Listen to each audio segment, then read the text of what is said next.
चलेगी, नहीं चलेगी, नहीं चलेगी। वक्त में नहीं चलेगी, नहीं चलेगी, नहीं चलेगी। वक्त में संविधान बचाओ, नहीं चलेगी। अरे नहीं चलेगी, नहीं चलेगी। अरे नहीं चलेगी, नहीं चलेगी।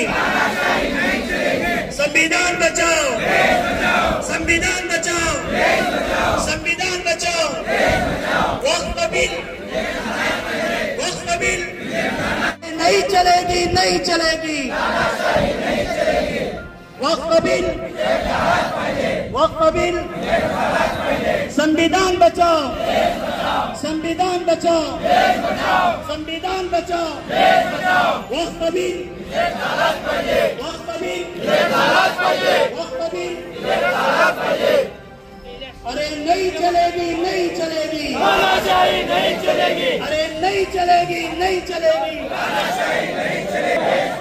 संविधान बचाओ, संविधान बचाओ, संविधान बचाओ।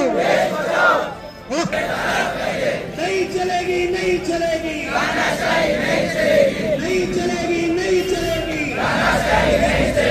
संविधान बचाओ, संविधान बचाओ, संविधान बचाओ।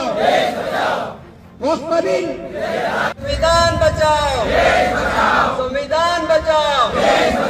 वक्फ बिल, वक्फ बिल नहीं चलेगी, नहीं चलेगी, नहीं चलेगी, नहीं चलेगी। होश में आ जाओ, होश में आ जाओ, होश में आ जाओ, होश में आ जाओ। वक्फ बिल, वक्फ बिल। संविधान बचाओ, संविधान बचाओ। अरे संविधान बचाओ। को अपनी प्रॉपर्टी को वक्फ ना करो, अपनी महबूब चीज को दान ना करो जब तक तुम नेकी को नहीं पा सकते। तो मोहतरम हजरात, जो वक्फ बिल है, वक्फ क्या चीज है? वक्फ अल्लाह के रसूल सल्लल्लाहु अलैहि वसल्लम ने देखा समाजी हालात को, जो गरीबी लोगों, गरीब जो गुर्बत में जो जिंदगी गुजार रहे थे उन लोगों को देखा, तो अल्लाह के रसूल ने फरमाया आप जो है, जो अहले सरवत है, मालदार लोग हैं, अल्लाह के लिए प्रॉपर्टी को दान करना होगा जिससे गरीबों का भला हो।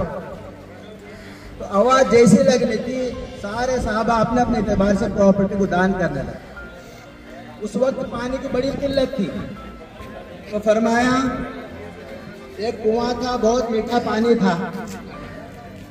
तो हजरत उस्मान गनी रज़ी अल्लाह तआला अन्हु ने उस कुएं को खरीद कर मुसलमानों में वक्फ कर। वक्फ का मतलब यह है कि मैं अल्लाह के लिए गरीबों को ये दान करता हूँ। अब जिसकी नीयत जो भी होंगी, जो भी नीयत होंगी उसी काम में उसको लगाना ये जरूरी है। अगर कोई कहता है मैं मस्जिद के लिए दान करता हूँ, वो क़यामत तक मस्जिद ही रहेगी। वहाँ पर अगर कोई मुसलमान भी कब्रिस्तान बनाना चाहता है तो नहीं बना सकता। और अगर कोई कब्रिस्तान के लिए वक्फ करता है तो अब वहाँ पर मस्जिद भी नहीं बनाई जा सकती। और अगर कोई गरीबों के लिए दान करना चाहता है तो गरीबों का ही भलाई होगा, क़यामत तक भलाई होगी उसके साथ। तो बुजुर्गों और दोस्तों, जैसे जैसे जमाना बीतता गया, हमारे मुल्क हिंदुस्तान में मुसलमानों की हुक्मरानी रही। फिर जो बादशाह रहता था उन्हें भी जो है दान करता था। तो फरमाया आज के हालात में सच्चर कमेटी की रिपोर्ट है, सबसे ज्यादा जो प्रॉपर्टी है जो दान किया हुआ है, फौज के बाद रेलवे का नंबर आता है, रेलवे के बाद वक्फ बोर्ड की जमीन। सच्चर कमेटी कहती है तकरीबन 9 लाख करोड़ जमीन जो है, एकड़ जमीन जो है वक्फ प्रॉपर्टी। बुजुर्गों, इसकी जायदाद की कीमत निकाली गई तो तकरीबन 12,000 बिलियन है। और इसमें अगर 12,000 करोड़ भी अगर गरीब मुसलमानों के रिफाए आम के लिए काम किया जाता तो आज तक कोई मुसलमान गरीब नहीं रहता इस हिंदुस्तान में। लेकिन अफसोस की बात यह है कि जिसको जिम्मेदारी दी गई थी वो अपने हाथ दोनों ऊपर हाथ कर सारे लोगों को वो उसके मालिक बना दिया। कहा गया रिपोर्ट के अंदर सबसे ज्यादा जो जमीन थी जो जिसने फायदा उठाया मुसलमानों के लिए वो कर्नाटक की जमीन है, और सबसे ज्यादा जो भ्रष्टाचार हुआ है ये महाराष्ट्र जो है हमारा शोभा है, इसके अंदर वक्फ प्रॉपर्टी का सत्यानाश किया गया। जिधर देखो उधर कब्जे हो गए। अब जो है आवाज लग रही है वो प्रॉपर्टी को हासिल करने के लिए, तो फरमाया नए नए से जो है मसले खड़े हो गए। तो बहरहाल ये वक्फ प्रॉपर्टी इस्लाम का हिस्सा है।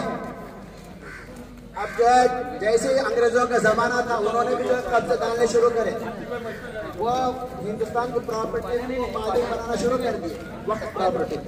फिर धीरे धीरे जो है 1923 में मुसलमानों को समझ में आया कि वक्फ प्रॉपर्टी हाथ से जा रही है।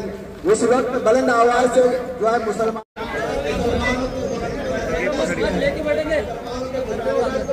किया गया, उलमाए किराम को मशवरा नहीं दिया गया, किसी भी मुसलमान की बात नहीं मानी गई तानाशाही के एतबार से। हेलो हेलो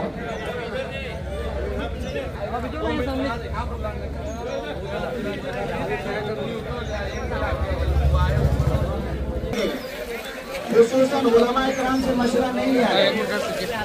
उलमाए किराम इस मुल्क के अंदर मुसलमानों के रहनुमा है। वो जो कहते हैं वो कुरान और हदीस की रोशनी में इस्लाम के दायरे में रहकर बात करते हैं, लेकिन किसी उलमाए किराम की बात नहीं मानेंगे। मनमानी तरीके से, तानाशाही तरीके से संविधान के अंदर जो है वो बिल को पास किया गया, नाम तरीके से पास किया गया। वक्त का मसला ऐसा है, वक्त के अंदर कुछ शर्तें हैं, अगर वो शर्तें नहीं पाई गई तो वक्त का मतलब ही नहीं रहेगा। उसमें से कहा गया आप जो इस वक्त प्रॉपर्टी के अंदर नहीं कर सकता, वही आदमी दान कर सकता है जो 5 साल इस्लाम के दायरे में रहा हो। वक्त के कहा गया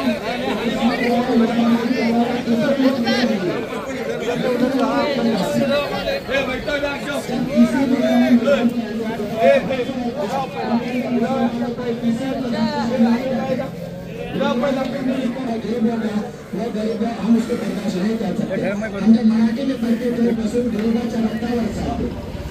आज जो है ये गरीबों का हक जो है खाया जा रहा है नाक तरीके से, ये हम कभी भी बर्दाश्त नहीं कर सकते। इसलिए यहाँ पर घर में आंदोलन किया जा रहा है। यहाँ पर कहते हुए इसलिए कहते हैं कि हमारा जो मसला है हमें मिल जाए, आप हमारे मसले में मुदाखला न कीजिए। अगर करेंगे तो कोई भी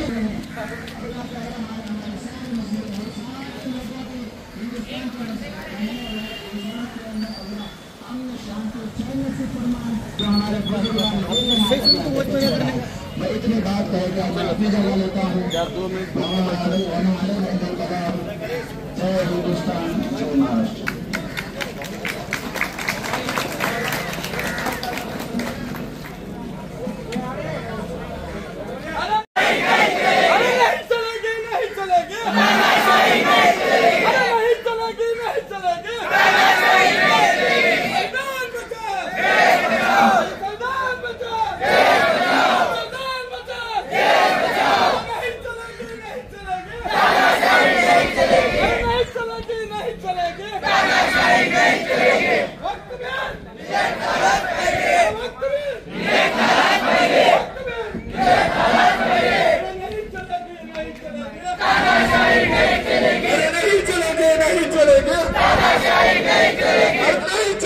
नहीं चलेगी।